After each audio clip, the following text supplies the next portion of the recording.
Music and Booze with Mo is co-produced and distributed by Nitty Grits, the media division of the National Food and Beverage Foundation, changing the world one taste at a time.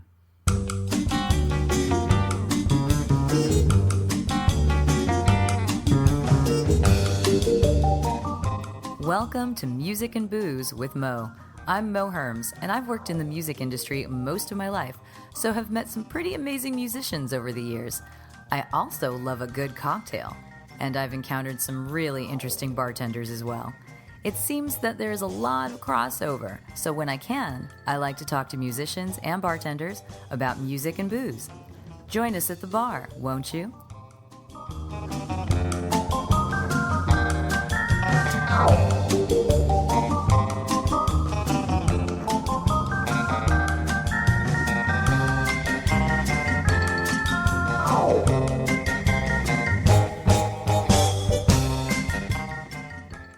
Music and Booze with Mo is brought to you by The Mermaid, a cozy neighborhood bar with an aquatic flair in the Little Tokyo area of downtown LA.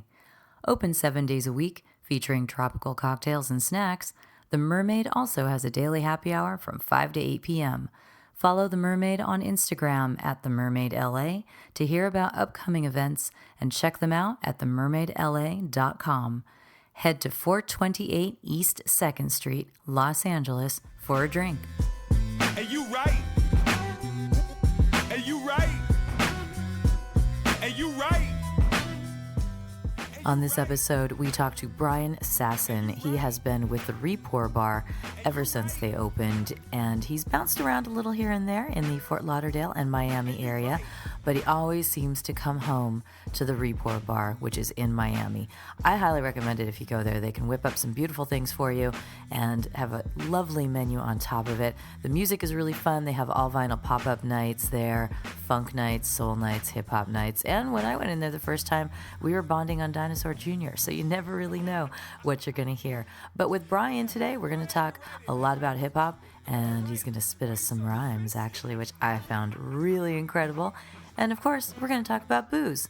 So sit back and relax. We're going to Miami, bitch.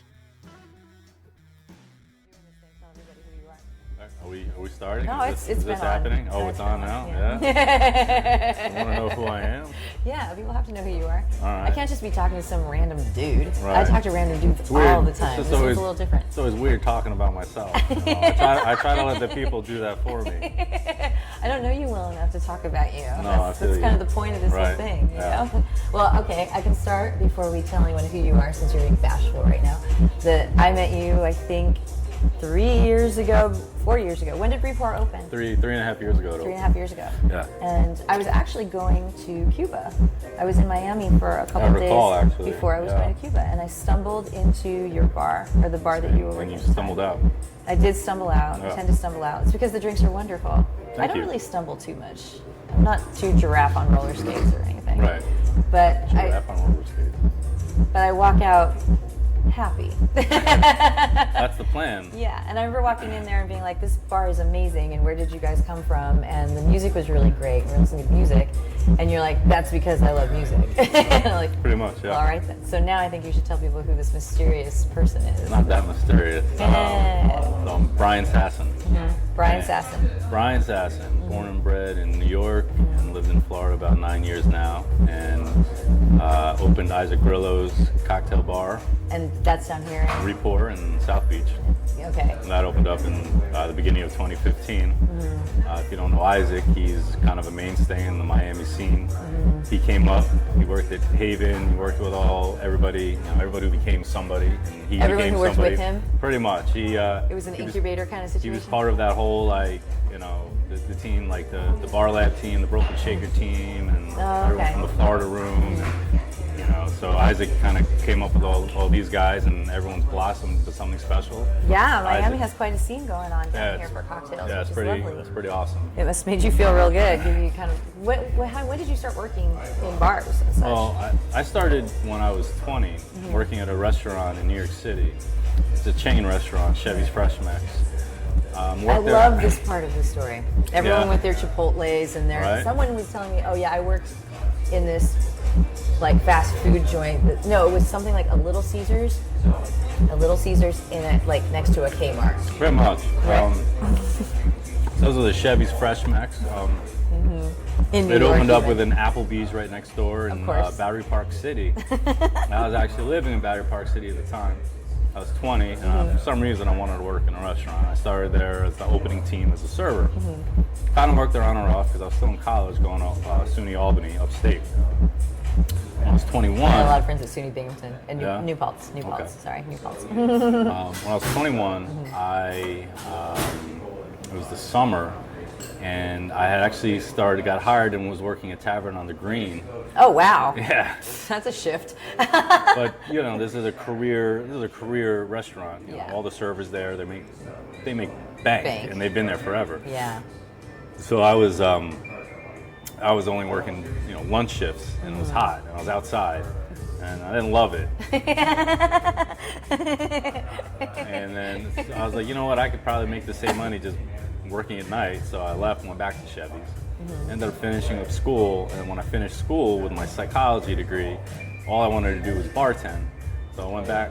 That sounds like a good degree to have if you're going to be bartending. Everyone tells me that. Oh, sorry. I get that was all so the original. time. But I mean, honestly, doesn't everyone go talk to their bartenders? Everyone does. They shouldn't though. They should never listen to a word I say, ever. But they do. I'm locking this away for a question at another point. They do. I still want to hear your trajectory. So I give them drinks, and then they trust me more, and they don't do that. You're making a huge mistake here.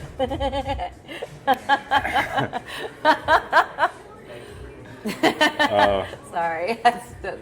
That makes me really happy for some reason, which makes me kind of sound like an asshole, actually. Yeah. But okay, so when you got your degree, and then where did you move on after? Well, I got my degree, and I just wanted to bartend. And Chevy's was closed for a year because it was actually 2 blocks from World Trade in 9/11. Oh God. And it reopened, and they needed a reopening team, and I worked there. And I was like, hey, I want to bartend. So were you working sure, go there ahead. when that all went down? I was not. No, I was in Albany when at that everything time. happened. Yeah, okay. because it was obviously it was September. Yeah, September, so it was right. school So time. I was in college. Yeah. But as soon as I got out of college, they were reopening, and I wanted to bartend. Yeah. I was like, yeah, sure, you can bartend. It was great. And that's all I wanted to do. So that was how I started getting behind the stick. I loved every minute of it. Wow. And that was that was just making super basic. All margaritas. Yeah, I was gonna say margaritas. Prickly pear margaritas for days. Yeah. Pretty much. And they're like. And it probably wasn't the freshest of juices, or. They didn't. It mix out wasn't. of a bottle, It wasn't the worst. I'm not gonna lie. Looking back, compared to what I've seen in other restaurants and other bars. Okay, that's fair. It was pretty fresh for the That's most fair. part. Yeah. Okay. But I wasn't juicing everything fresh, but everything was pretty much. But it was better legit. than Well, that's cool. Good to know. Yeah. And I was working there when New York City banned cigarette smoking in restaurants and bars. And I thought, there goes my profession, there goes my industry. You know what? I used to DJ in bars and in the Bay Area in San Francisco when that went down. And I remember thinking something similar. I don't smoke, but I remember thinking, oh gosh, but everybody smokes, and where are they going to go, and what are they going to do? And nothing changed. Nothing changed except for my health. Yeah. And that was the only thing that changed. Oh my God, isn't that funny? Because I would go home and I'm like, wow, I didn't realize how much that affected me. I was so used to it. It was just part of the culture, right? Oh, I just accepted it as such. Totally. All of a sudden, I didn't smell like cigarettes. Right? I would go home and I'd carry my records and put them in the back of my car, and I could go home and flip through my records that I'd taken to DJ with, and the smoke smell would come out of the cardboard, the case, the record covers. And if I had them in my car and left them overnight, say it was cool, I'm like, I don't feel like carrying that in. My car would reek the next day, still, of the cigarettes. I just didn't think about it. Oh, my uniform would reek. Oh God, I would put it on the nenext day. I'm not washing it every day, and I put it on the next day. I'm like, spray myself with cologne and try to make it go away, make the best of it. Febreze the shit out of that stuff, yeah. Once that happened, when did you move out of the Chevy's realm? So I left there. I ended up working, probably still to this day, the best job I've ever had in my life. I was working at a Time Cafe in the East Village. Okay. Which I've never been. It's closed years ago. Okay. But for a time, it was like the spot. It was the brunch spot. There were 3, basically it was a restaurant, it was a cafe, then you had a lounge in the back, Moroccan themed lounge called Fez, and then you had a performance space downstairs called Fez Downstairs. That sounds familiar. We got every celebrity and their mother in that place. My very first day on that job, Yeah. I got to go downstairs and watch Frank Black from the Pixies do a solo acoustic set. Like I just trained, I just finished my first shift, and everyone's all right, we're going downstairs now. I'm like, Yeah. okay. It's like, oh man, this was happening. Yeah, like the Charles Mingus Band playing there weekly. You had Joan Rivers doing stand-up weekly. Oh my God, are you kidding? Oh, it was amazing. David Jeez. Bowie was a regular. We had, because everyone who lived there was so many celebrities that lived in the area. I waited on so many, I met so many, it was so cool. Aww. And at that time I actually started a band as well. So Were you playing in the band? I was, I'm an MC, so I was the... Did we talk about this? We didn't talk about this. I don't think we talked about No, this. we didn't talk about I this. have a secret talking about rapping this. talent. Yeah, a secret rapping talent. Yeah, I see. I want you to perform now. I'm sure. You don't need to have like the beats behind you because rapping is kind of, it's kind of poetry. You can recite some stuff. You want to rap with me? Oh, fuck no, I can't No? rap. The only things I can rap well, I can do the white boy rap in like Wham rap. Like I don't know what a wham rap it's is. yeah, it's Wham, the band Wham, Oh. George Michael. Yeah, I know That's like it. That's all I can do. Okay. And even then, it has to be playing for me to do I it. only do the New Kids on the Block rap. Yeah, I can't do that one. I know it. If you play all this stuff, Oh, I'll I'm be just kidding. You don't know New Kids on the Block. I know New Kids on the Block. So their rap is awful. I was like, they don't. Well, that's why I'm saying that's what I know. I do like new wave rap. I'm Right. like, ooh, Human League. They do a little rap in this one song. I can do that. Yeah. That's like it. I mean, that's not totally true. I don't suck that bad. I love listening to like my golden era of the hip hop stuff is the early '90s stuff. Yeah. I love it, but I can't. It's not something that I ever learned. I know every beat of it, but I can never sing along with it because Yeah. I always mess up. Well, for me, it was late 90s and early 2000s, and Mos Def was huge inspiration for me because I always was into hip hop and I always rapped. Like since I was 12 years old, I wrote my first rap when I was 12, and then Mos Def came along and just blew my mind. Yeah. With his conscious rap. I was going to say that he's the conscious stuff, which is always the stuff I like anyway. And then from him, and then I got introduced to Atmosphere, and then the whole underground scene I love that Atmosphere. followed. And being from New York, getting I got to see LP a bunch of times, Aesop Rock a bunch of times, like so These are many good great ones. artists. These They're are awesome. all great guys. I love RJD2, Blockhead, like the list went on and on and on. RJD too.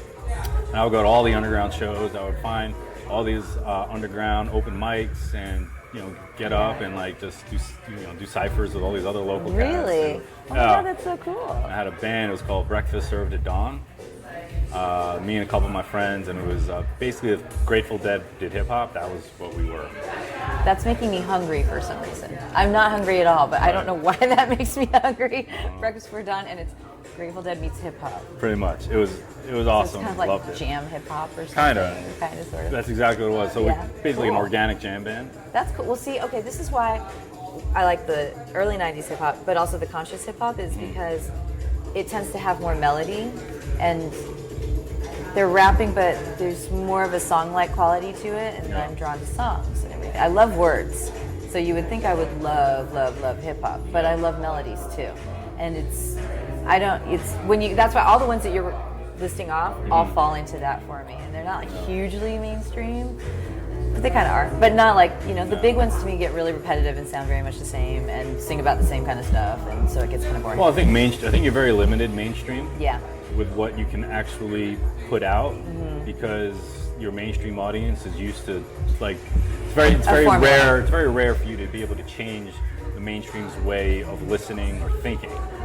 That's why you have so many great independent acts and independent labels that are putting out quality music all the time. And if you dig deep enough, you'll find them. Yeah. But if you put on the radio, people aren't very, gonna. it's very rare. It's all about making the money on the radio anyway. Well, it is, and especially this day and age. Yeah. Oh, for sure. And Like more so than I've ever seen before. Yeah. Well, also the other thing people listen to radio, but there's so many other avenues for discovering music now that it becomes, how do you discover that music? And I feel like there have always been so many artists out there in the world, but now they're all able to get their stuff out there. You just have to find it somehow. Yes. How do you find that new music? Well, I'm not gonna lie. I for me, this like technological revolution, for the most part, it kind of like, it stares me the wrong way. But platforms like Spotify and Pandora, all about, because they enable you to find music that you wouldn't necessarily be able to find. Good discovery stuff. You so made many any things. favorites lately from there? All the time. All the time? All the time. It starts with specific tracks, and then just kind of, and then it just leads branch into, out from there. other things. So when you were doing your band in New York, New York has always had a strong hip hop scene. Yeah. And you're on the East Coast, which I felt, I was on the West, I am on the West Coast, so we have LA and Oakland and everything. That's really all I think about in terms of all that. Out here, what is it out here? You've got New York and you've got like Virginia Beach. I think it had a lot going on for a while as well. What was kind of the stuff you were digging into? Did you want to pursue that, or was this just something? Oh, you did for on the sure. side? Now I bartend. I always you were bartend. bartending then too, Right. yeah. But now I actually You have can to do use, both. right. But now I can actually use bartending to kind of fulfill the artistic side of me, being on the cocktail side of things, Yeah. and being able to create while I work. And that was one thing I loved about music, and I still write to this day. When I'm feeling inspired, something happening in the world, something happening in my life, I just don't have the time or the energy to devote to it like I used to. It's hard to pursue a musical career. It's very hard to pursue a musical Right. career. And plus, I'm pushing 40. I don't even know how much that matters anymore, but I don't either. in this day and age. I don't feel 40, so that's neither here nor there. Do you ever find yourself like, I don't know, jumping to an open mic or something like that? Do you ever perform for anybody? Of course, You still do? I still do. You have to get it out So there. what's really funny is though, Isaac would always come into rapport while I was bartending, and he would turn down the music and tell me to shut up, and he would make me freestyle for the bar. Oh, really? Or somebody would be kind of talking a big talk, and he would make them come to the bar and battle me. You are talking right now, and I'm like, no, I really want to hear you do something. I don't know if you've got a little verse that you can just spit out there, but you're kind of making me feel like. Well, I could give you something written, I could give you something off the top, Give me whatever you want. whatever I want. I don't know. Should I be looking at you? Should I look away while you do it? Do So I'm whatever just you like want. this? Okay. Because we're sitting here in a bar and you got a big grin on your face, and I'm like, I don't want to put you on the spot, but I'm totally going to put you on the spot. All right. I'll just. I gotta know. All right, I'll just spit off the top. See Okay. what I come up with. Okay. All right. I'm not old. They say that I'm vintage. Call me classic, fantastic. The bin is wide open. I'm just getting older, better like a fine wine. Aging, I told you, this is the way it was and how it went down. When I was younger, I just want to move crowds. Got my own sound. When you came down publicly, collective. Now I done found another avenue to do this. Get another beat going. Try to prove this is not anything. All right. No, right. that's so cool. Yeah. That's so cool.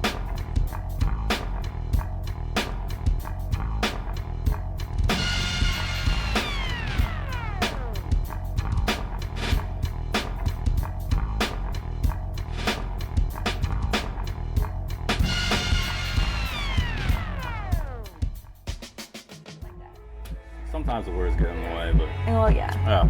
That's because you're smart. Because you're trying to find good words. Trying. Well, the thing is, so here's the thing. there's- The thing about when I rhyme, in the same way when I bartend, is that I always try to outdo myself. Yeah. So you trip yourself up? So nobody knows that. when I Except make anyone that listens to this podcast. somebody comes into my bar and they're like, oh, just surprise me. I'm not just making them something I've made before. I'm gonna surprise them by Surprising yourself. surprising myself. So So you're always challenging yourself. always challenging myself. And the same thing when I rhyme. I could just spit for you something I've done a million times before. Yeah. But I'd rather just, all right. You're like, hey, what's there right now? Right. What's And the going more I on? freestyle, the more words kind of come together, and then I'm able to use them again further down the road. Yeah, that's true. 'Cause it's Yesterday, like yesterday, kind of constant lessons. yesterday I was actually flowing really nice. What makes you flow real nice? Just the way you woke up that day. Doesn't matter. Yeah. Well, that's the thing. Right with beat create- comes on basically, Yeah. and I'm locked in. And that's all it is. That's awesome. Yeah. That's awesome. So is Mos Def one of the most inspirational ones to you right now? Like artists that you've Oh, he listened was. to? He always will be. He will be. He's Yeah. like your guy. He was. Yeah. I Yeah. mean, these days, musically, my inspiration. My musical inspiration these days doesn't necessarily come in the form of hip hop, because I don't really like. I'm still all about the lyrics, Yeah. but I don't find myself locking into what they're saying. So it's not speaking to you the way it did. Right. Just it has to phase back in. All this Correct. stuff always kind of changes. You know, sometimes I find, you know, there will be that one track where it just kind of like hits me. It doesn't have to be hip hop; it can be any genre. Yeah. Oh yeah. Totally. Well, this is what I remember from sitting in the bar with you, is you were playing your own playlist and it was all over the place, and that makes me happy because it was good stuff from many different genres. At least in my opinion, it was good stuff. I mean, somebody else might walk in there and be like, what the crap is this? But to me, every song came on, it's like, oh, I love this song. Oh, I love this song too. Oh, I love this song too. But it's all different stuff. And I think that's really important for any creative person. I don't think you should be pigeonholed. I think the most creative people I've stumbled across like everything, you know, because you're pulling from many sources to kind of build upon your own creativity, I think. Yeah, no? I mean, you just got to keep your eyes and ears open and be willing to learn see life. And listen. Yeah, of course. Yeah. So, this happens to you in your cocktail making as well. Same way. Yeah, basically. Because there's so much out there in the world. There's so much out there, and if you introduce me to a new flavor that I haven't had before, the first thing I'm going to want to do is incorporate it into a drink. You know, if you what are some flavors that have come up recently that you've been like, oh man, I gotta work with this? What am I gonna do? Or is it even just like a weird funky rum that shows up? Could be anything. Yeah, that's what I'm saying. You know, you can give me a new gin, you give me a new rum. Oh, you were just showing me something the other day that I'd not seen before. That Luxardo. Oh, yeah. So that one, which blew my mind. So Luxardo released their Bianco Bitter. Bianco Bitter, that's what it was. I have the picture on my phone, so I can find it later. Oh, so good. So a friend of mine, Chris Norton, he works with Luxardo down in Miami, and he told me about it. I was like, no, I haven't tried it yet. And then I showed up one day at the bar at Rapport, and there it was. I'm like, all right, let me give this a whirl. Money. You know? Yeah, and you made me a mezcal Negroni basically with it. I love the white mezcal, white Negroni with mezcal.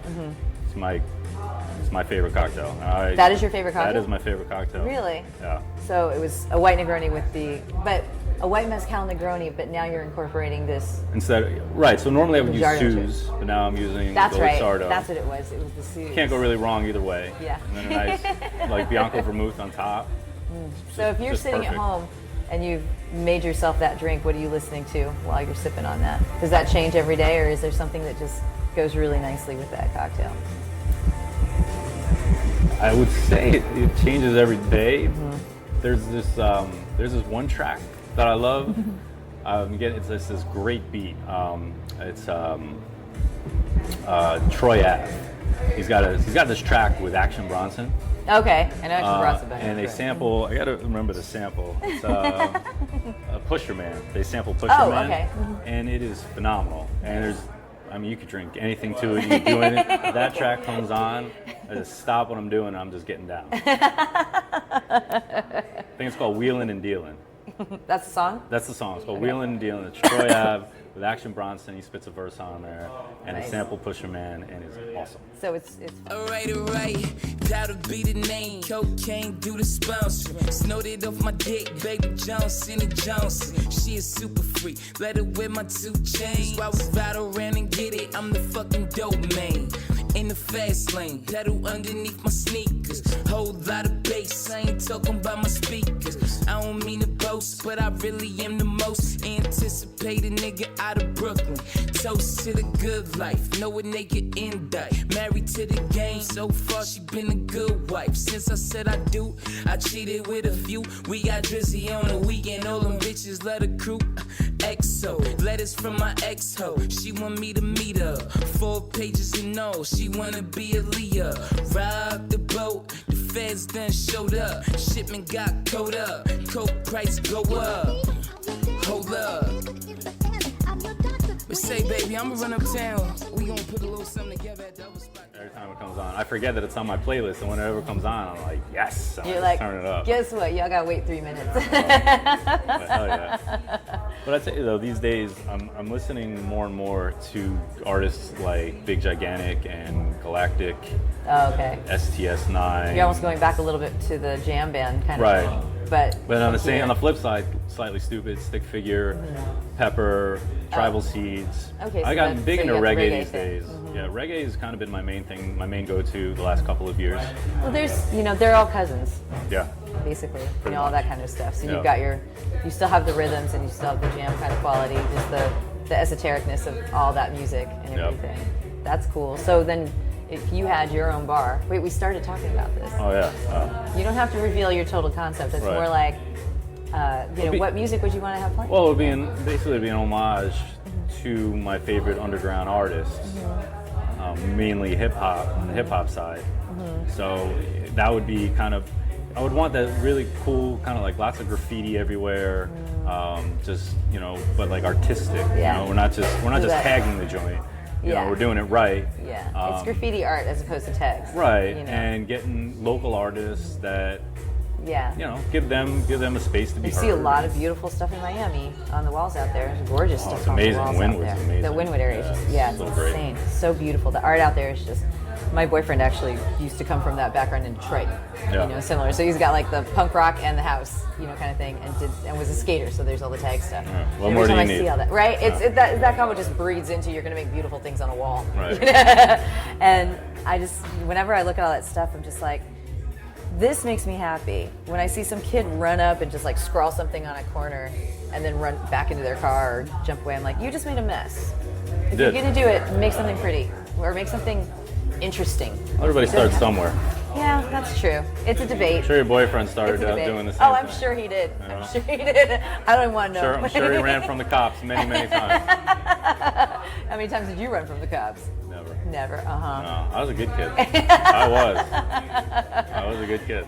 So in your like 80s graffiti or 90s graffiti bar, what kind of cocktails would you be serving in there? Same kind of stuff you do now, like craft cocktail kind of things, or do you have kind of a vision of the style of stuff you would do there? Well, should we not spill it? I don't mind talking about it. I'm at a point in my career, cocktail-wise, where I think going back to the classics and elevating them is the direction I would want to take a program to, where there's not too much thinking on the drinker side, on the person sitting in your bar, but still getting something clean and perfect and wonderful. You can, I could get really creative and we could start making all sorts of things behind the bar, which is great.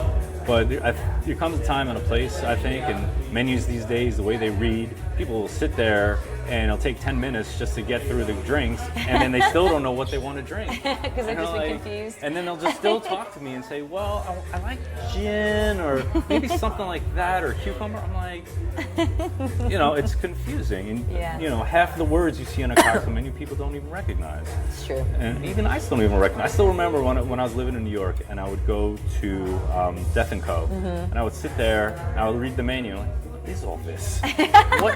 What are all these things?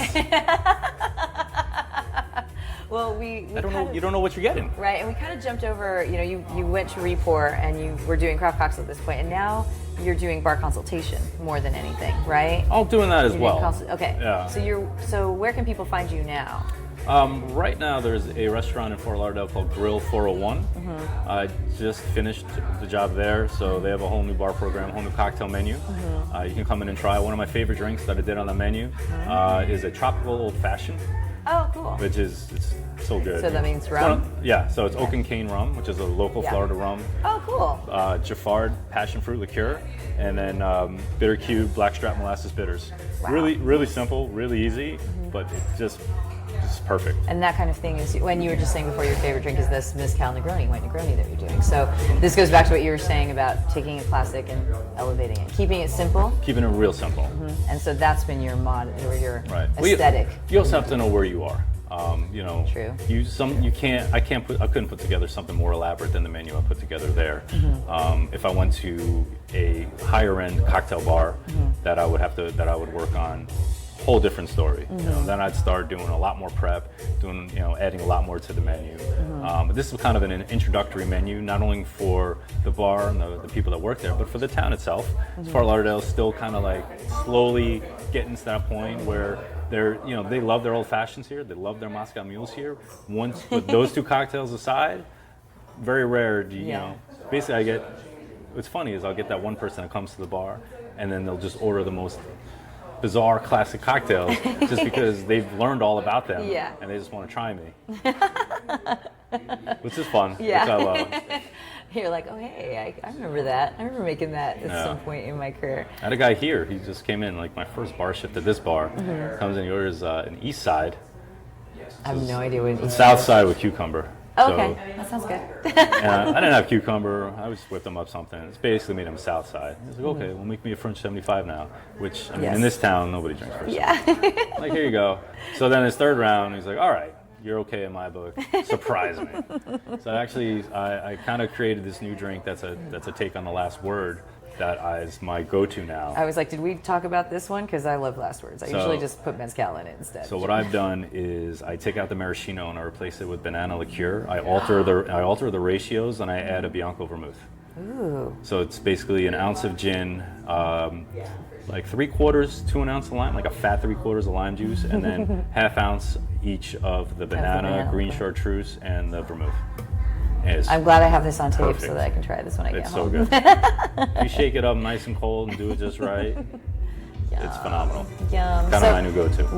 What is it about bartending that makes you happy? Well, I guess there's two sides of it. There's bartending and there's the creation, the menu creation thing. Well, to me, it's all the same. It all goes hand in hand. Well, so it's funny what I love. So right now I'm working at the Wilder, which is this great spot in Fort Lauderdale. It's been open 6 months, and there's 2 bars here. You have the front bar, which is definitely more cocktail focused, and then you have the back bar, which is going to be a little more high volume. And what I love is I still miss that high volume. So getting to do both is great because I love slinging and I love having that fun. But at the same time, you give me 5 minutes to just kind of shoot the shit with you, and I can curse on this, right? Oh yeah, totally. Yeah. Fuck. Haven't I been swearing like crazy? I don't fucking know. Yeah, I see. Just should we just fuck? Yeah, pretty Let's just much. get it out there. Yeah. Cunnilingus. Is that a swear word now? I don't know. I appreciate you saying it though. So thanks. As a woman, I'm proud that you could say that. Hope I can do it. Well, we'll talk to your girlfriend later. I can do it. Leave her out of this. She's sitting there going, Leave her out of this. So, but you like being able to chat with people over here on this side? I do. Which is like the old school psychology side. Well, it's bartending 101. I know, right? It's hospitality. It's all that it is. The purpose of any bar is to get your regulars, to get your repeat guests. Yeah. And you can only do that, and it shouldn't be forced either. My interaction with people is natural because I have 3 feet of bar in between us, and I'm not scared at all. I'm a way different person back there than I am on the other side. Like a meek little mouse on the other side. Yeah.